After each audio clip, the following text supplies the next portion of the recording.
Lincoln के खिलाफ America के बहुत सारे लोग थे, पर वो अड़ गया और अंत में उसे संविधान में संशोधन करवा के, जिसको हम अमेरिकी संविधान का 13th अमेंडमेंट कहते हैं, वो पारित करवाया और जिसके बाद से वहां राष्ट्र व्यवस्था समाप्त हुई। उसकी कीमत ये है कि उसके कुछ ही समय के बाद अब्राहम लिंकन की हत्या हुई, लेकिन वो अपने जीवन की बलि देकर कम से कम अमेरिकी समाज के बहुत बड़े हिस्से को आजाद करवा के चले गए। अम्बेडकर जी कहते थे कि जिंदगी बहुत लंबी होने का मतलब नहीं, जिंदगी महान होनी चाहिए। और महान जीवन का मतलब ये होता है कि सफल होना तो बहुत छोटी बात है। डॉक्टर अम्बेडकर हमारी संविधान सभा के वो मेंबर थे जो सबसे ज्यादा पढ़े लिखे थे। एक ऐसा व्यक्ति जिसने पीएचडी भी 3 कर रखी हो और चौथी बाद में और उनको मिल गई हो। पूरी संविधान सभा में हमें इतना वेल रेड, इतना पढ़ा लिखा व्यक्ति नजर नहीं आता है। कुछ लोग कहते हैं कि संविधान सभा में उनकी भूमिका बहुत छोटी सी थी, नगण्य थी, क्योंकि उन्होंने संविधान लिखा नहीं था, उन्होंने संविधान की प्रारूप समिति की अध्यक्षता की थी। ये बात ठीक है कि वो प्रारूप समिति के अध्यक्ष थे, लेकिन संविधान सभा के एक मेंबर थे टीटी कृष्णमाचारी।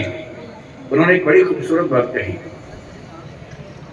कि संविधान सभा की प्रारूप समिति में कुल 7 मेंबर थे, जिनमें से एक ने ज्वाइन ही नहीं किया, एक बीमार पड़ गए, 2 दिल्ली के बाहर थे, एक देश के बाहर चले गए, एक ने इस्तीफा दिया तब दूसरे मेंबर को लेके आए।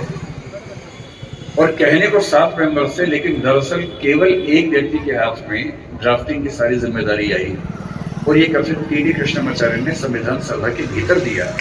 और इसलिए हमें इस बात का सम्मान करना चाहिए। लेकिन आप में से अधिकांश बच्चे जिस सामाजिक परिवेश से हैं, मैं संयोग से समाज के उस परिवेश से हूं जिसमें सामाजिक विषमताओं को झेला नहीं। मेरा जन्म एक ऐसे परिवार में हुआ जो निम्न जाति का नहीं है, तो मैं सवर्ण समाज से हूँ। संयोग की बात है, तुक्के की बात है। किसी का तुक्का कुछ लगता है, किसी का कुछ लगता है, तो मैं तुक्के से उस समाज से हूँ जहाँ जातीय भेदभाव झेलना नहीं पड़ता है। मैं बहुत गरीब भी नहीं रहा, मेरे माता पिता अध्यापक थे, तो वेतन भी ठीक ही था उनका। और इसलिए मैं देखता हूँ कि हमारे समाज में सामान्यतः एक राय ऐसी बन गई कि डॉक्टर अम्बेडकर केवल दलित समाज के नेता हैं, उन्होंने केवल उनके लिए कुछ महान काम किए। और मेरा मानना है कि इस गलत फहमी से हमारे समाज को बचना चाहिए। डॉक्टर अम्बेडकर हमारे देश के आज तक के सबसे महान नेताओं में से एक हैं और उनकी महानता को हमें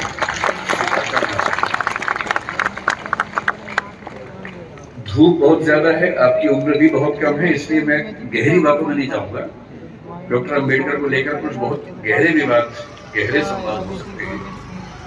उनका गांधी जी से क्या रिश्ता था, आजादी के आंदोलन से उनका क्या रिश्ता था, मार्क्सवाद से क्या रिश्ता था, बौद्ध धर्म से उनका क्या रिश्ता था। ये सब ऐसे प्रश्न हैं जिन पर हम कई घंटे गहरी बात कर सकते हैं, लेकिन क्योंकि आप अभी स्कूल वाले बच्चे हैं, ज्यादातर आपके लिए इन विवादों में भी उलझना ठीक नहीं है। आपके लिए जो ज्यादा महत्वपूर्ण है, मैं उस बात पे आता हूं।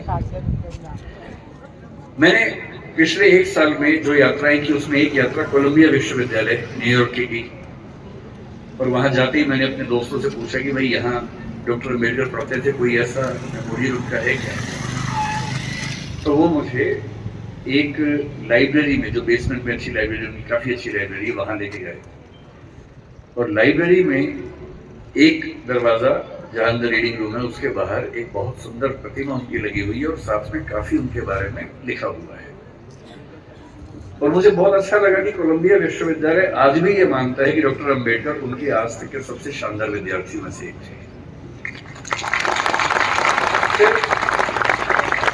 उसी के कुछ दिन बाद मैं लंदन में था, तो लंदन स्कूल ऑफ इकोनॉमिक्स वहां से पास ही था, कहीं 2-3 किलोमीटर दूर था। संडे का दिन था, तो घूमते घूमते वहां चला गया, बंद था वो। तो मैंने वहां उनके जो स्टाफ के मेंबर थे उनसे रिक्वेस्ट की कि क्या मैं अंदर केवल घूम सकता हूँ थोड़ा सा? तो बोले हाँ, घूम लीजिए। और जब मैं घूमने गया तो मैंने देखा कि बिल्डिंग में अंदर घुसने से पहले ही बाहर उन्होंने एक ही प्रतिमा लगाई है और डॉक्टर अम्बेडकर की ही प्रतिमा है। तो मुझे ऐसा लगता है कि जिस भारतीय सपूत की ख्याति दुनिया में इतनी ज्यादा है, अमेरिका में, लंदन में जहाँ वो पढ़े, वहाँ के इंस्टीट्यूशन से मानते हैं कि हमारे महानतम विद्यार्थियों में से एक वो थे। तो ऐसा क्यों है कि हमारे समाज में उनको लेकर ऐसी गलतफहमी बहुत ज्यादा है। आज मुझे बुलाया गया है ये कह के कि बच्चों को प्रेरणा देनी है, पर दरअसल मेरे लिए तो खुद ये प्रेरणा का समय है कि मैं एक ऐसी जगह हूँ जहाँ